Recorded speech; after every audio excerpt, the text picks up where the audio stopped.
did I just hear him walk through the door? All right, we'll get this meeting started.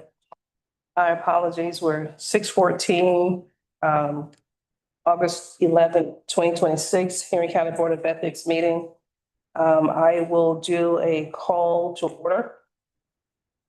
District 1, Vice Chair Jeffrey Lee isn't here quite yet. District 2, Dr. Valme. District 3, Ms. Diane Easter will not be present tonight. District 4, myself, Felicia Harrell, Chair, present. District 5, Ms. Jasmine Willingham. Present. Tax Commissioners appointees, Mr. Nicholas Craig. Present. And we have a Tax Commissioner appointee, Mr. Lee Kelly, has moved out of district and will be resigning his seat. We have Clerk of Superior Court selected alternate member, Dr. Pike, Erica Pike. And we will get this meeting started. If I can get a motion on the floor to vote to approve our meeting minutes from July 14th, 2026. I'll make it. District 5, Jasmine Willingham, I make a motion to approve the meeting minutes from July 14th, 2026. Second. All in favor? Aye. Dr. Pike? Okay, no public comments tonight? No follow-up comment? Are there any follow-up comments from the board? Just even though we don't have any public comments, right? Item E, we're going to do our general updates from our ethics officer. Thank you, board.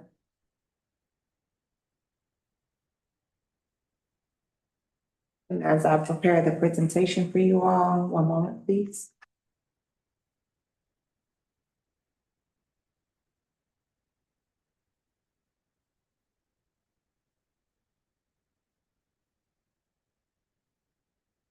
The first update I have is in regards to training. Currently there have been 38 people trained in person. I checked with elections. They did have a new training session. However, everyone that was in their training session has already been trained. Therefore, there was no new elections that had to be trained.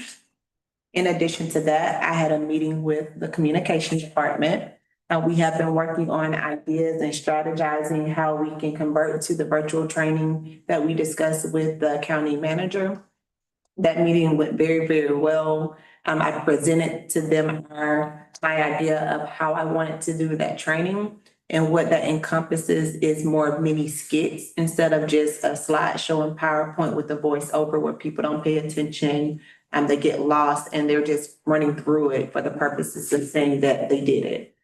I wanted to make sure that we had the approval from the county manager because with the mini skits, it would involve county property as well as county employees in order to facilitate them acting out violations, explaining why these are violations and how they could have been avoided. The county manager did respond and gave the approval and said that if we needed anything else, that's fine. So we have the approval to move forward with filming those skits in order to create a virtual training session that could be uploaded on Power DMS. I also spoke with communications and they're going to follow up with IT on how we can have some type of link where they just can't, skip through and they'll be able to e-sign their acknowledgement at the end. We said that this would be completed hopefully by the beginning of October. That way they can do the shooting, the production, any editing that they need, and that gives them at least the end of August and all of September. They said that's a very doable time frame. That way the employees will have all of October, all of November, and all of December in order to do their training for the year, and there should be no hiccups in that. Any questions in regards to the training? No, thank you. And we'll get to the county manager for that. Next, we have case statuses. We have no pending probable cause hearings before the board. We still remain with one that's under formal investigation that has been stayed, and that's 2025 EP 17. Any questions about the current case status? No. Okay. That is all of the general updates I have for you, Chair. Great.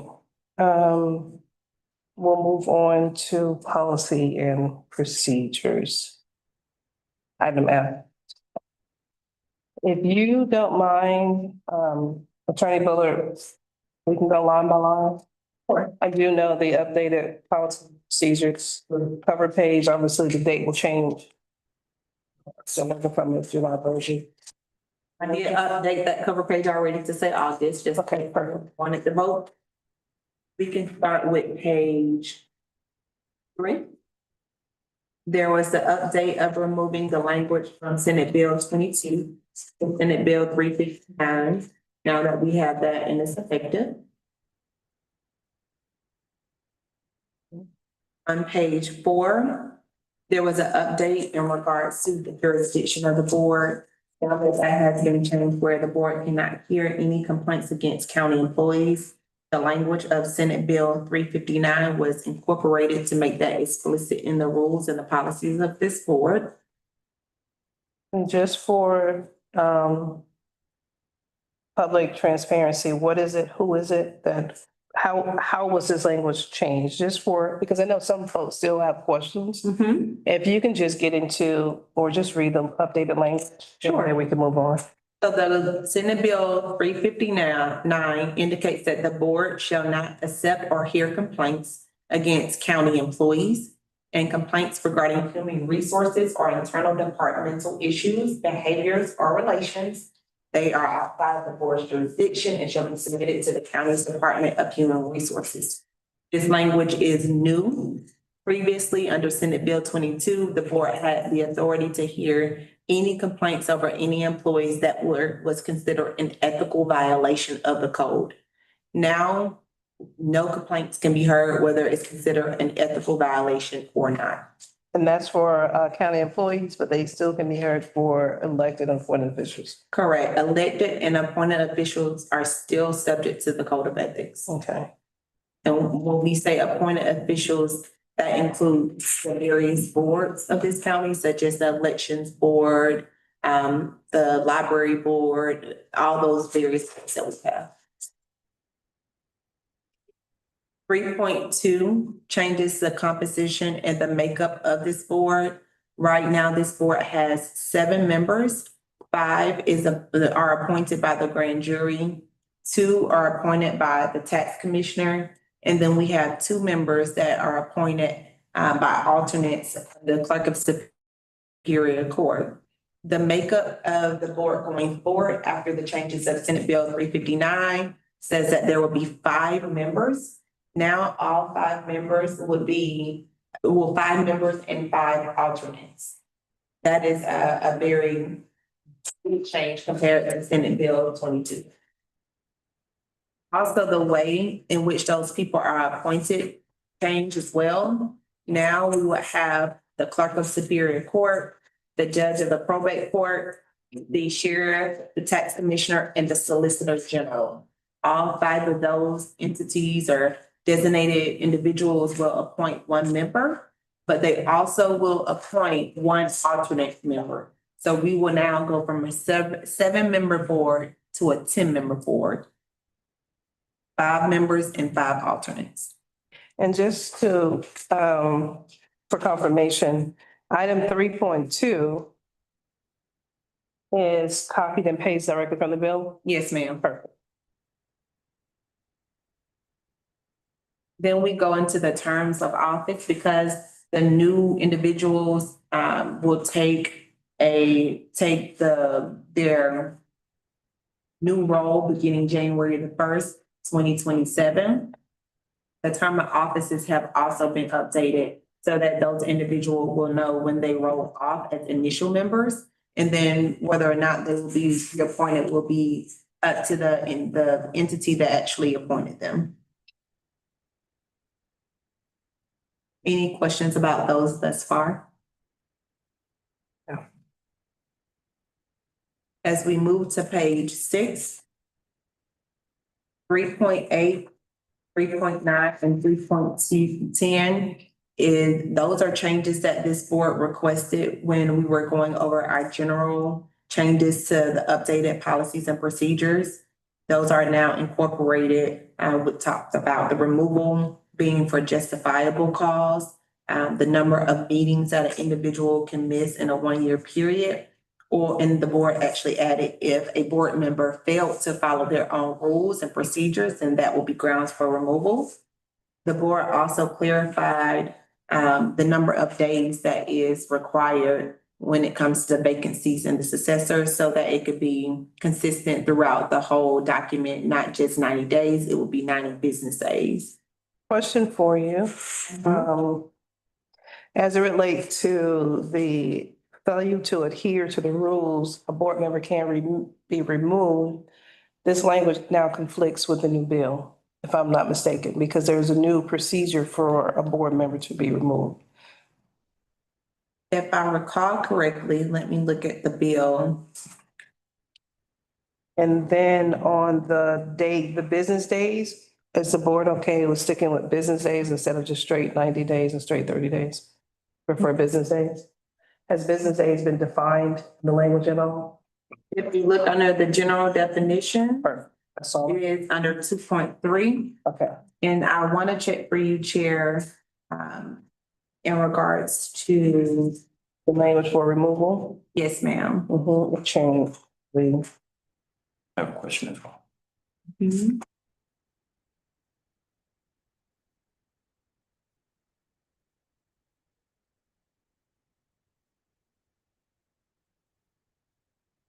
Yeah, it is,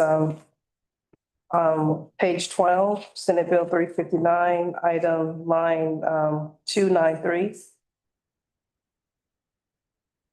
It starts, a member of the Board of Ethics may be removed from office during a term if the member becomes ineligible to hold civil office within the meaning of the code section 45-2-1 of the OCGA, and the ineligibility is established by decision of a court of competent jurisdiction, which declares office vacant because of such ineligibility or for good cause by majority vote of the board. Okay, we're good. And one of the things I think the board discussed too is, because both Senate Bill 22 and Senate Bill 359 gives the board the authority to make its own rules and procedures, so long as it doesn't conflict with this. Okay, If that's not considered a conflict, then then we're good. Yeah, just want to make sure we weren't conflicting.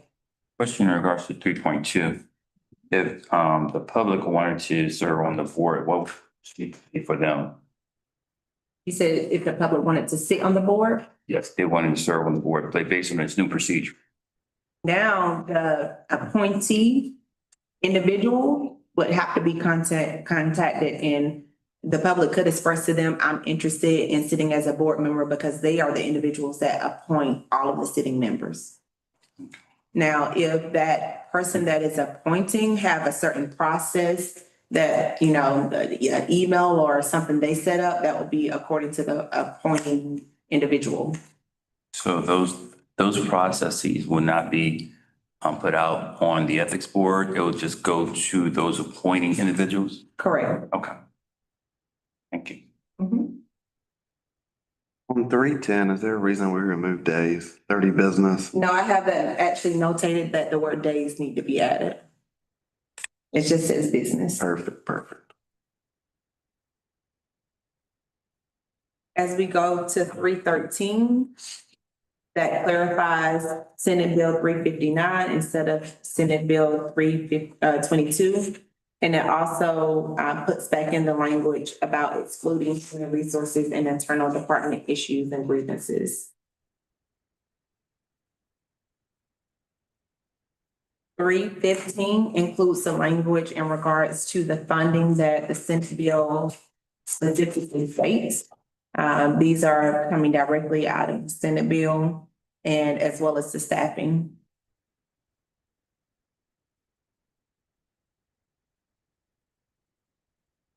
Any questions on those?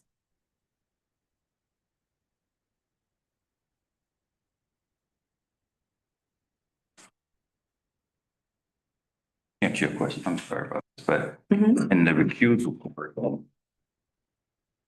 if these individuals are appointed by those sheriff per se, or someone who may or may not be in violation of the bill, would they have to recuse themselves? If they're appointed If by the a individual? complaint comes up about that individual, I would hope they would recuse themselves. I can't make them. That would be the board's duty to govern its own members. But I would hope that it would be suggested that if a complaint came up against the clerk of Superior Court and you are one of the appointees of that clerk, that you would recuse yourself. The question also, the recusal aspect comes up with just being appointed, because sometimes you're appointed and you don't know the individual. You almost like a job application. You wanted to do it. They saw you were fit. In that case, because there's no personal ties, you would not need to recuse yourself just because you're appointed. So it could vary. And the good part about the last part of item 3.14 is, or whenever their impartiality might reasonably be questioned. And I think if they, find it unethical to sit and where it could be questioned, where they do know the individual that appointed them, I would hope, and I assume that them sitting on the ethics board, they more than likely will recuse themselves. Yeah. As we move further, we are in 4.3, page 8. For this, it clarified according to 359 now that anything that the board receives of an alleged violation also has to go to the county manager. It also indicates that making any complaint received by the ethics administrator, all the evidence related has to be available for inspection by each board member. That is something that we were doing previously, but now it's actually in the Senate bill. Question, before we move on to the fours, there was one last 0.15 and 3.16. Was there any updates or changes? I see they're highlighted in red as well. I just took the language directly from the code and put it in the policies and procedures. Thank you.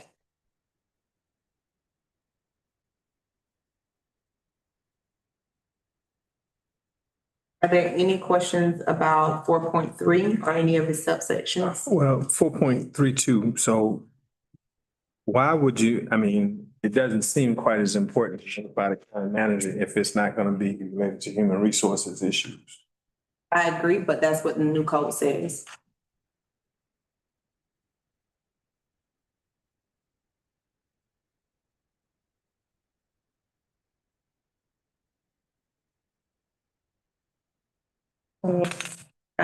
It says the duties of the ethics officer shall include, but not limited to, the following: notifying the subject of a report and the county manager of any alleged violation of the ethics code, whether the report is anonymous, made by an identified individual, or written.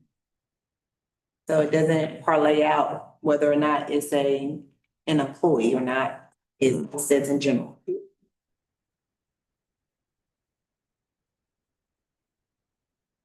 Any other questions?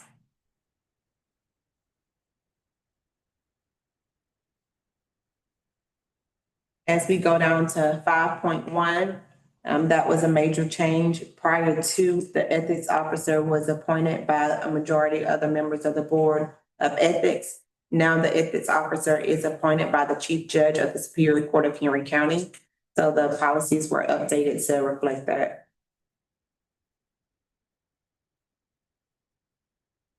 Any questions on?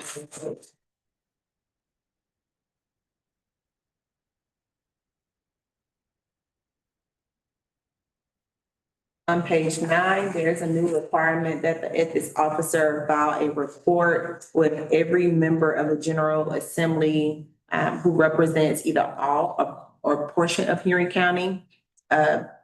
Every first quarter, first Tuesday of the calendar quarter, reports on how Henry County is doing ethically. That was not in the prior bill.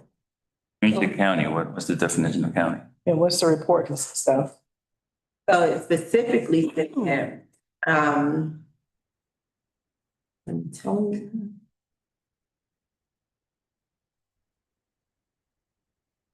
Following with the Board of Ethics and the Board of Commissioners,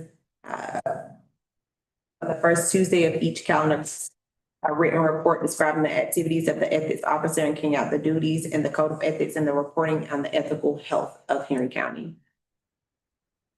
So can I ask you this question? Sure. Understanding that we obviously don't have an operating budget to carry out any investigations, a written report describing the activities of the ethics officer, so your work, really, and carrying out the goals of his or her office. So an explanation of what your goals are for this role, but also the code of ethics and reporting on the ethical health of Henry County. How is that determined? What is that defined by? What is ethical health? Is it the information? You don't know, do you? I do not. Okay, because if we don't have, like, if it's not, we don't have any ongoing investigations, is it just a number count of the complaints that we've received? But I guess that's something you can reach out to legislators. Yeah, previously, when I did my annually report, I would do an analysis of how many reports we received, how many with probable cause, how many went to formal hearings, and I used that to determine the ethical health of the county. That's going to be very different now because a lot of those complaints were over employees violating the code of ethics. And so I will reach out to the General Assembly and ask what specific information would they like to see. I have a question for you. In relation to 5.1, the ethics officer is appointed by the chief judge of the Superior Court. What's the relationship as far as work with the ethical officer and the Superior Court judge?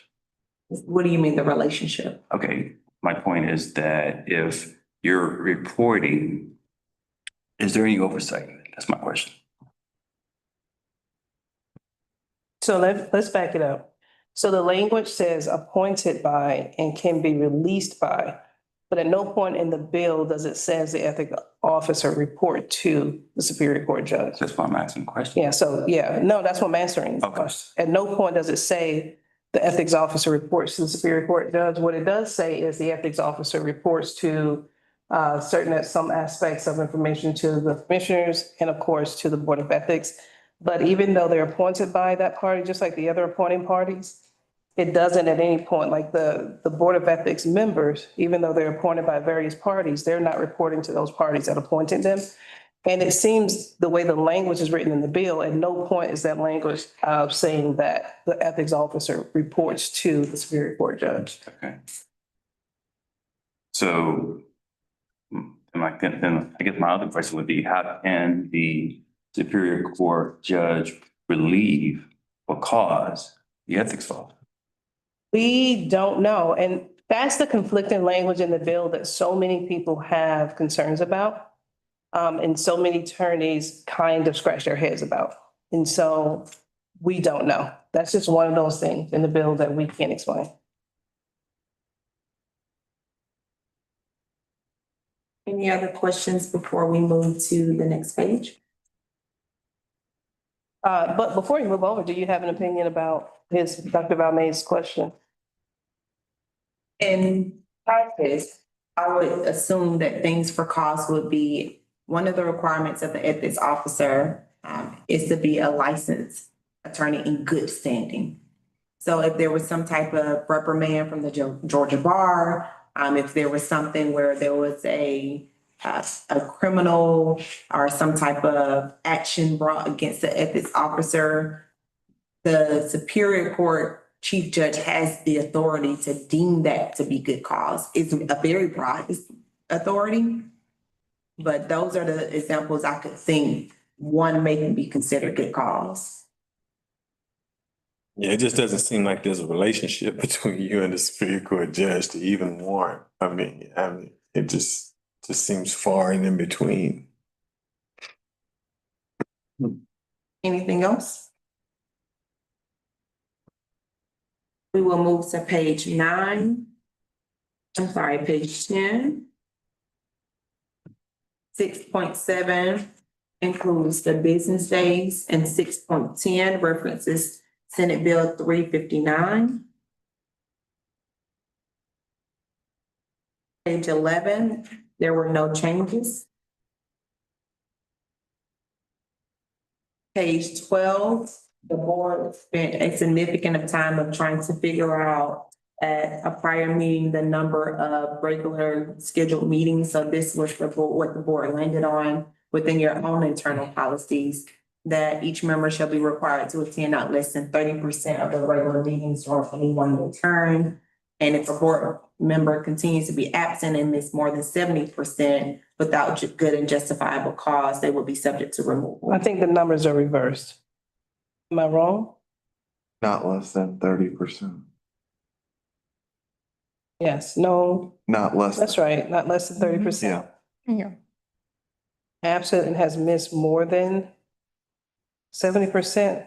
That's a lot. No? Like missed 70% of meetings? Miss more than 70%. Even still, 70 in itself is too many. I think it should say not less than 70% absent and missed more than 30% of. That's the my regular- question, yeah. It Yeah. seems, it seemed out of order. Reversed. Yeah, it's reversed. Yeah, members shall be required to attend not less than 70%. I board. 30%, so the numbers are reversed.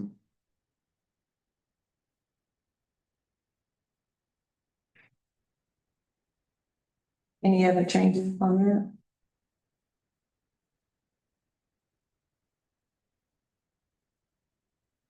Eight point one, complaints regarding adverse employment or departmental matters. It just, now we're under a new subsection of investigation and hearing, so it reemphasizes that the board does not have the authority to hear those matters as it relates to Henry County employees. And that for the code, it specifically says no further review shall be conducted pursuant to these rules, including hearings by the board ethics officer or the ethics administrator. That is language directly from the code. For clarification, if a complaint comes through to the board and it involves employees, you're instructed to provide it to HR, correct?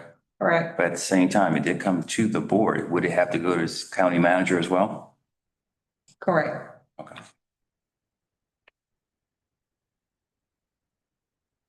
Any questions before we move forward to 8.2? No. 8.2, clarifies Senate Bill 359 in lieu of 22, also clarified business days. 8.3 is a new addition according to the, Before you move to 8.3, 8.2, there's a written, the word 10 is spelled out instead of using a number consistent with the other business names.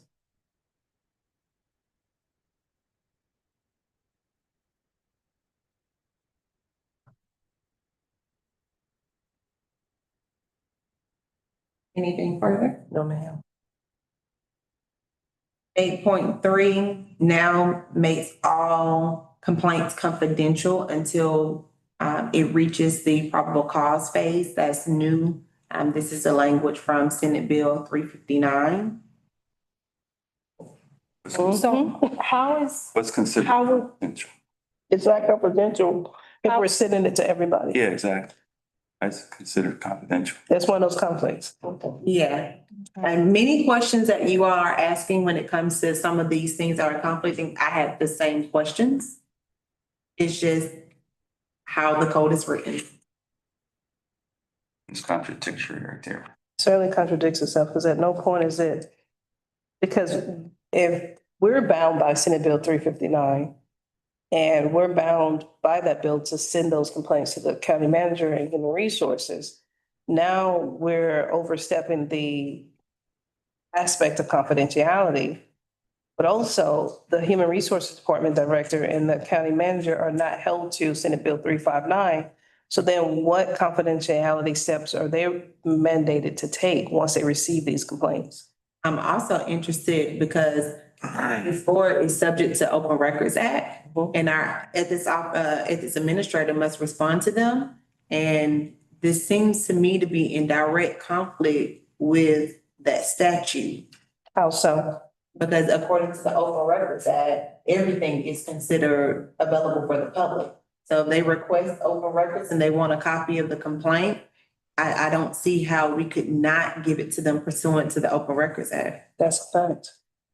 And so this to me seems very contradicting to other laws as well. So this contradicts with the open record. But are you saying that the Senate bill do not supersede the Open Records Act? That's what you're saying? I don't think. You just got two conflicting laws. Conflicting laws. Yeah, there's no Don't super. necessarily supersede. Yeah. They just conflict.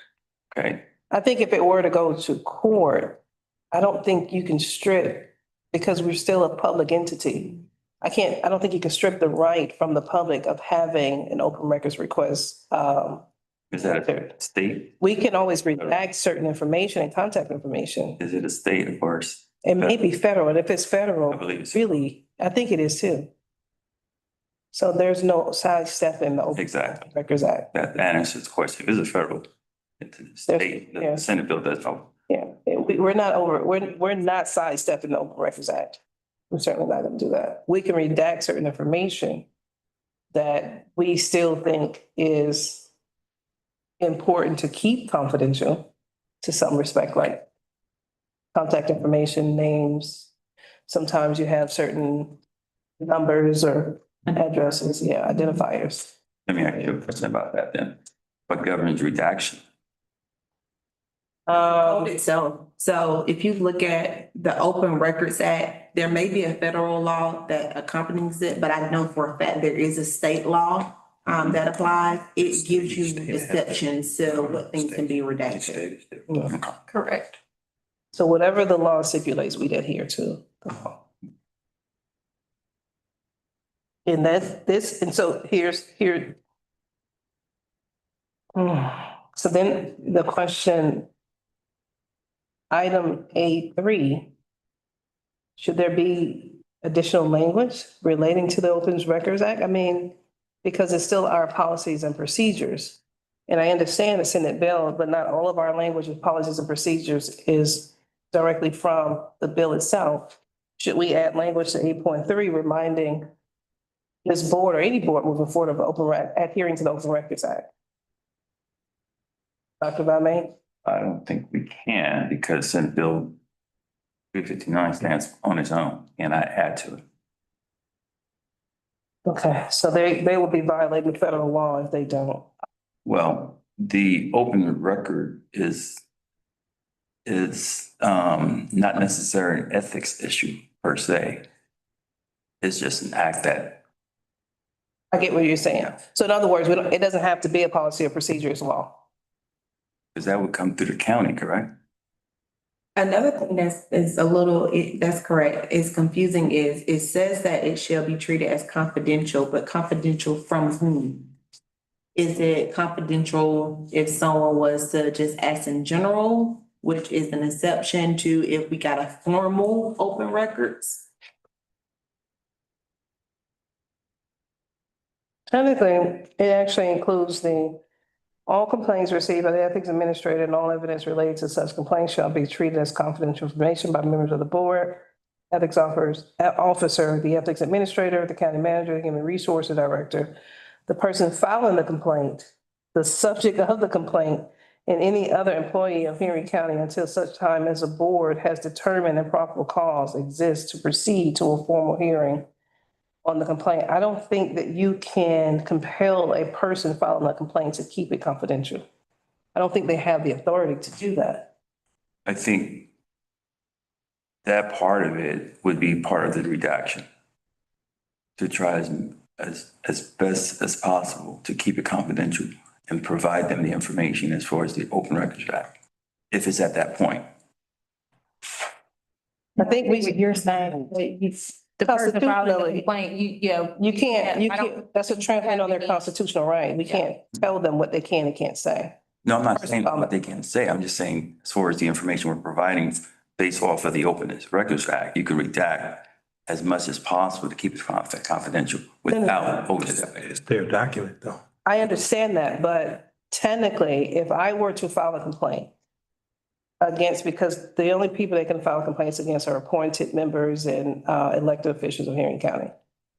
They have a right as just a US citizen to say whatever they want, wherever they want. We're quasi judicial.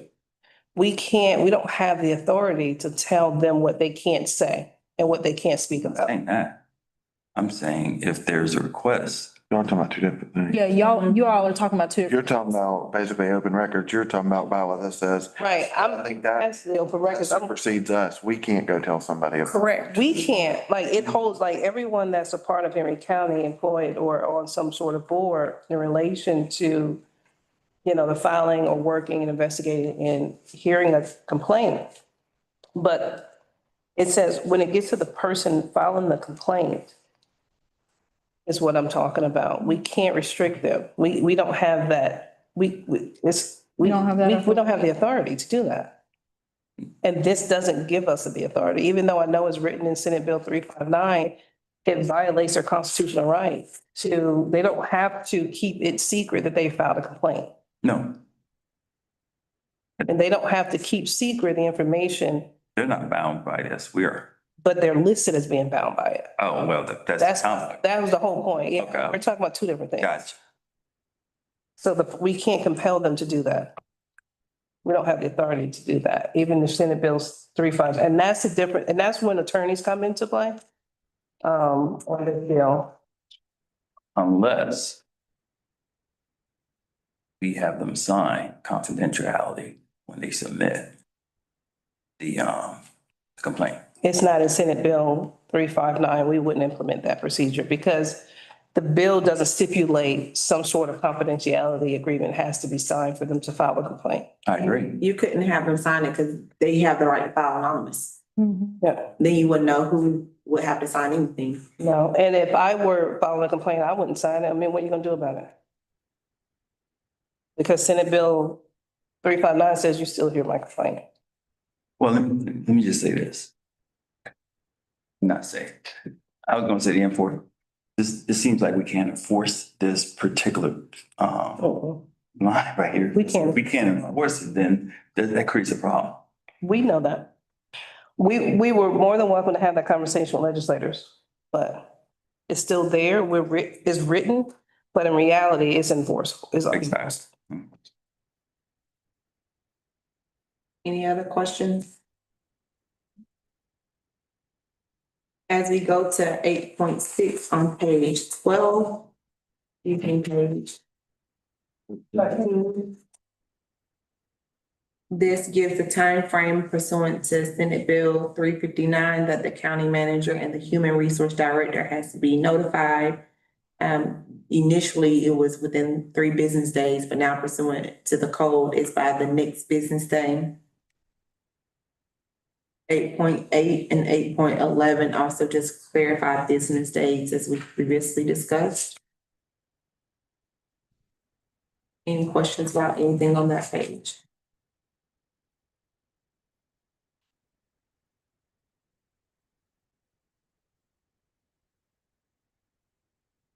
As we go to page 14. Hold on one second. Give me 1 second. Let me just fix this one. Mhm.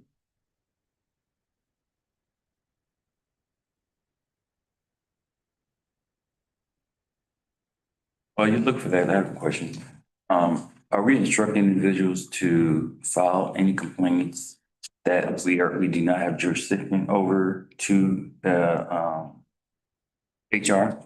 We instructing them that way or we're not? If we don't have jurisdiction over them for the code, HR is gonna get a copy anyways. Because all complaints for the code has to be sent to HR and as well as the county manager. I guess where I'm going is, wouldn't it be easier for HR to receive the complaints and then give us the ones that pertain to us? It may be a conflict, but per the code, we have to, whatever complaint is filed, we have to process and provide them with a copy of it.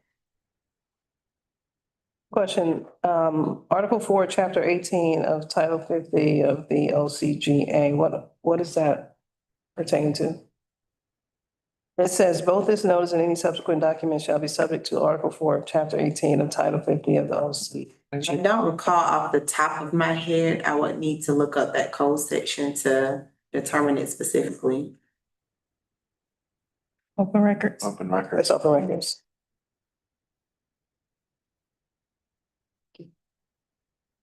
And if that's the Open Records Act, that's a state, that's only for state That's the, That's the state guideline. Which open records, I believe you have 3 business days to provide after a request is given. Correct. And if you can't do it within 3 business days, you have to contact them, notify them of the circumstances behind them and produce them in a reasonable time frame thereafter, if I recall. Correct. Thank you.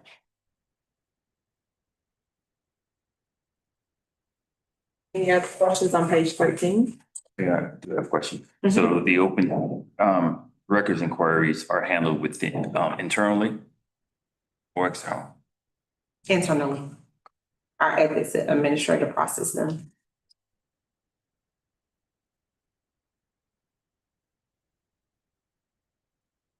On page 14, these edits were edits made by the board for your internal procedures when it comes to hearings. I have another question, I'm sorry. Sure.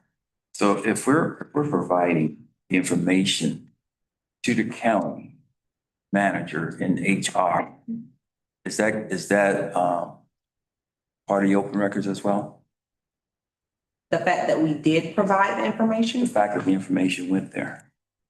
it depends on what they request in the open record. So if they request for all correspondences to the county in regards to a particular case, that would be a part of it. So that means that if the county manager emailed that information to someone else, that's governed by the open records or no? That Say would no? be governed by the open records, yes, but that would then need to be an open records on the county. That wouldn't be, for the Open Records Act, it is whatever they are requesting from us that we have to turn over. But if the county then forwards that information to somebody else, they would then need to do a Open Records Act to the county, and they would have to get that from them. Thank you. Which would be fantastic, because if anyone was curious about if that information that should be confidential was shared to anyone else, they could have the right to submit an open request, question for you, Attorney Buller, 8.105. What are your recommendations? What are your thoughts on this? This is the one the board decided on. So the last time where the board discussed how to deal with exhibits, as well as the sworn statements, this is the language that the board landed on. I'm asking your opinion of it, though. Let's see.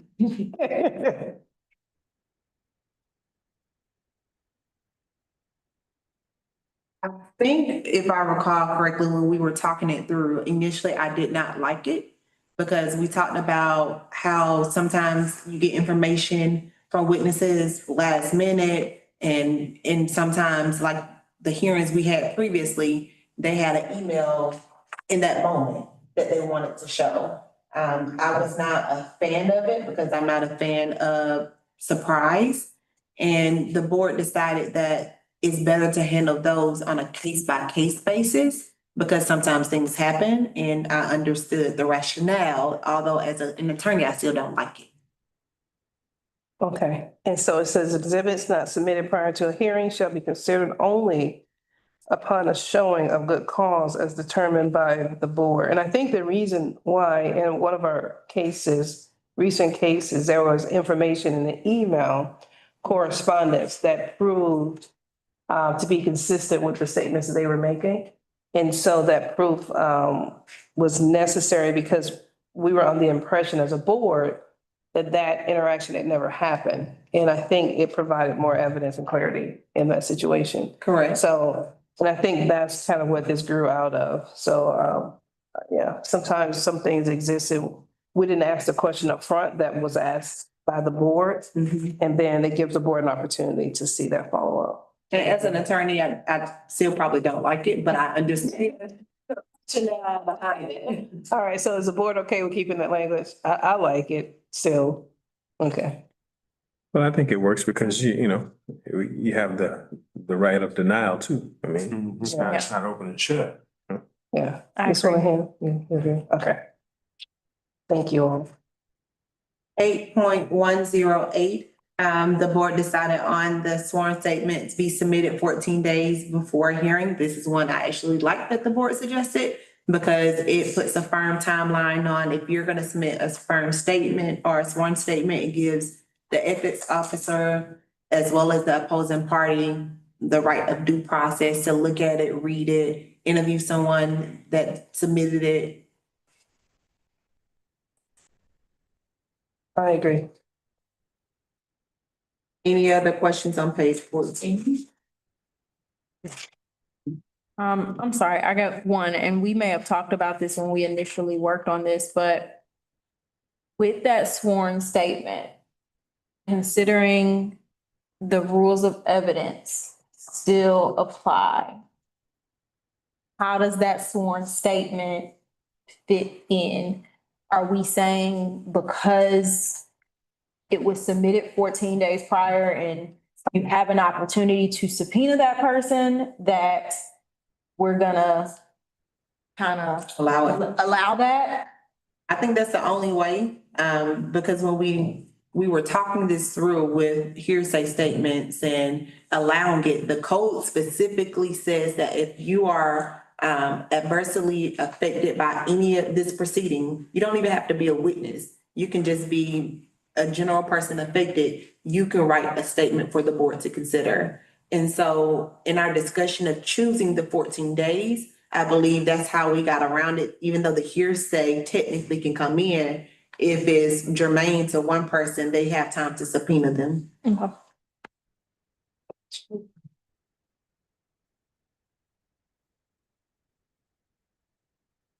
Anything else on page 14? On page 15, business days was included.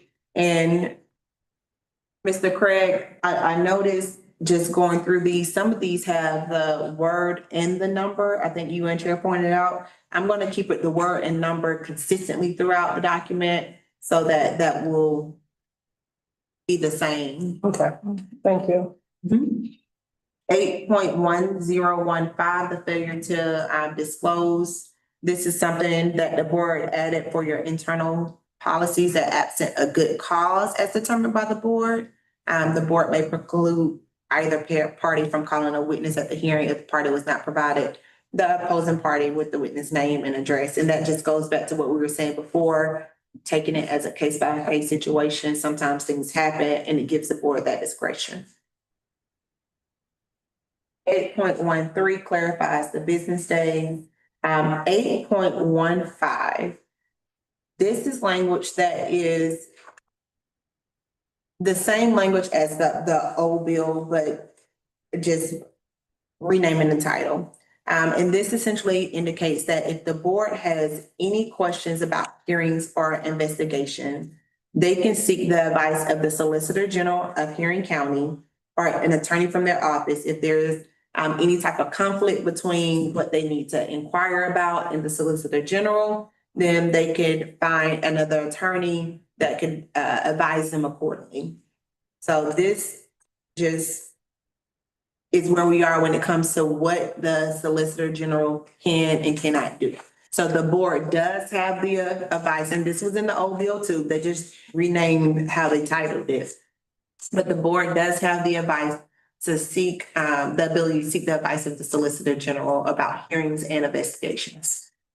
Before we move on, I know, and we talked about this briefly, the Solicitor General, the absence of us having general counsel, we will more than likely pursue or interact with them more on advice pertaining to complaints received. But we also touched on a topic, and I think the board was here. It was a private conversation between myself and the ethics officer just about clarity on that. At times, if a complaint rises to the level of a federal or state crime, then the ethics officer has a duty per bill, Senate Bill 359, to report it as such. Also, and that reporting, the timeline could happen after we've gotten through probable cause. But also if at any point we are investigating prior to probable cause or after, just to gain more information to determine probable cause. And we're reaching out to the solicitor's office for that information or help in that information because we do not have funds for general counsel to advise us on certain things. If it rises to a level of a crime, the Solicitor General can take that on their own and report and investigate and bring about a grand jury, if I'm not mistaken. Yes, ma'am. So how does that relate to the fact that the Solicitor General also is appointing someone to the board? It's a conflict, but I do know that in the language of the bill, it says the Solicitor General can defer to another attorney in their office. So it isn't the Solicitor General itself, but any attorney that's working in the solicitor's office that we can, if I'm not mistaken, let's go back to the language. It says Yeah. the Solicitor General of Henry County or any attorney representing the office of the Solicitor Yeah. General of Henry County. So we may sidestep the Solicitor General themselves and speak with the attorney in the solicitor's office pertaining to our investigations or complaints. Would that attorney be screened off? So, for example, if we have a case in our office that conflicts, there is a whole, like, we have contracted attorneys that actually do not work directly with our office that screen those cases. And they make a determination as to how much of that information, if any, we are actually allowed to be able to see. But just as a representative, technically, I'm not the elected district attorney, but I am a representative. Anything that I sign on behalf of my elected district attorney. I sign their name with my initials. So just as a representing the office, to me, sounds like that's just gonna be ASG, an Assistant Solicitor General, which they still act on behalf of the Solicitor General. And I know on the civil side, typically, an attorney that works for a firm, even though that may not have been your client directly, because you had the access to certain information as the attorney, in which may be conflicted out according to our bar rules, that automatically conflicts you out as well. It's the perception that there could be conflict. It's almost like the fruit from the poisonous tree. Because the tree is conflicted out, everyone that falls from it may be conflicted out as well. And the issue we have is Senate Bill 359, as well as Senate Bill 222. In the event of a conflict, any attorney who shall be selected by a majority vote of the Board of Ethics shall advise the Board of Ethics. We selected an attorney. We don't have the money to pay the attorney. And so it is not even though Senate Bill 359 has determined we have the authority to choose an attorney, the Henry County restricting us well, let's say this. The request was asked for the county to pay for general counsel. That request was recently denied. So we're stuck between a hard place and a rock because we can't pay the attorney that we have authority or the right to have. We can't afford to pay for it because the county won't pay for it. I have a question that's unrelated to this discussion. Because we have a pending case, do we have to relook at that particular case to make sure it's in line with the new Senate bill? As far as jurisdiction didn't change, or I would have brought it back before the board because of jurisdictional issues. So the facts, nothing has to be relooked at because the board still maintains jurisdiction of that case. I think to some degree, your question is, I think, and correct me if I'm wrong, Dr. Valme, the question of whether this board needed to recuse itself in that particular case, can that be readdressed, is what you're saying, or? No. Okay. What I'm saying is, just for clarity, case came under Senate Bill 22. Yes. This is a new Senate bill. We should be able to come back and say, yes, this falls under the jurisdiction of this bill as well. Correct. So if it would have conflicted when we did our audit about jurisdiction, I would have brought that back before the board, but being that it was against an elected official and Senate Bill 359 maintains that the board has jurisdiction over elected officials, then there's nothing to readdress. All right. You're welcome. I think I see your point. And I'm thinking, let me think that through. We may come back to it, but I think I see where you're going with that. I see where he's going with it. I think I would still agree though with the ethics officer that I think because there is no conflict in the bill with that case, I don't think it has to be readdressed. I think the only way it would be, and I think we did have a few cases that we ultimately did address because of it. But I think because it did not fall in that area, I don't think it has to be. Aligns specifically with, actually, it aligns. Correct. I think the question still remains is when being advised on that particular matter and moving into probable cause and deciding to stay the case, there are certain things the board never understood they had the authority of or the opportunity to do. And I think where if it rises to the level of a crime, federal or state, then does the ethics officer review the case and move accordingly? Or have the Solicitor General, or That's that. that's the decision of the ethics officer to review and measure against whether it rises to a level of a crime, state or federal, and to report it as such. That authority in this bill was given to the ethics officer. So yes, the ethics officer can re-review because at the time, we, the board, were under the understanding and the impression that we couldn't report it. We had to make a determination, a hearing, so on and so forth is what we were advised legally. But the ethics officer has a different role under both bills technically.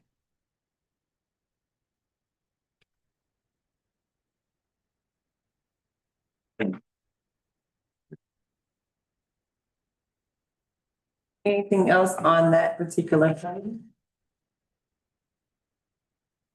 As we move forward to our next section, page 16, I'm just clarified the new language. It says Solicitor General of Henry County, not Henry County Solicitor. And page 17. I'm sorry, did we skip 16 already? 16 is just clarified Solicitor General. Also the subpoena aspect, I think we've visited the language for subpoenas, but the bill itself now gives it its own language. This is the language from the bill. Okay. It never changed. I think you're speaking of the quash. The quashing of subpoenas, yes, we were gonna include that language, but it's already included in the bill. Mhm. We removed it. Which language is included that we?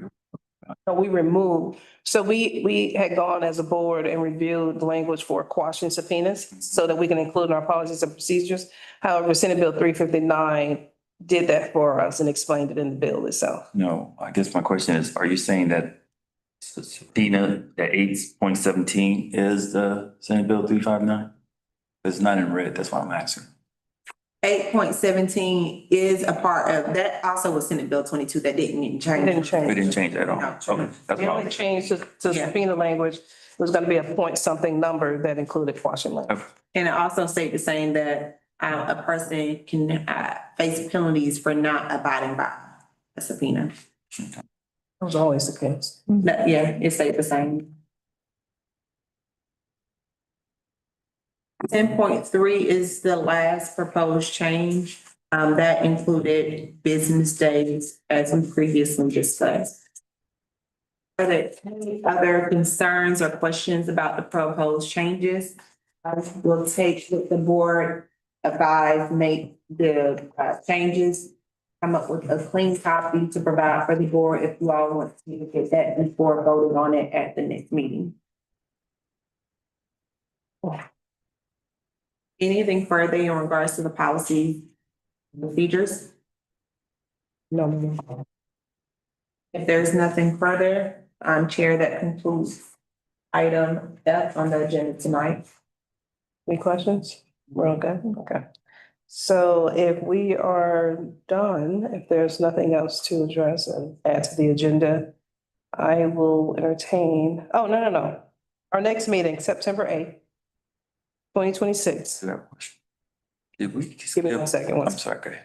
So our next meeting is going to be September 8th, 2026, here at North Mount Carmel Park in McDonough, Georgia, at 6 p.m. I'm sorry, did we skip the administrators? No, she was not added. Okay. Are there questions that you may have? No, not at all. Because Just we want to make added it No, I'm good. to the agenda. You sure? Very good, thank you. I just want to make sure that I didn't miss something or it was not missed. No, there was nothing to add to the conversation this month. And on that, look at Mr. Craig. Mr. Craig, moving on to item H, can I get a motion to adjourn this meeting? I make a motion to adjourn the meeting. I second. And all in favor? Aye. Aye. All right, we're all, you guys have a great evening.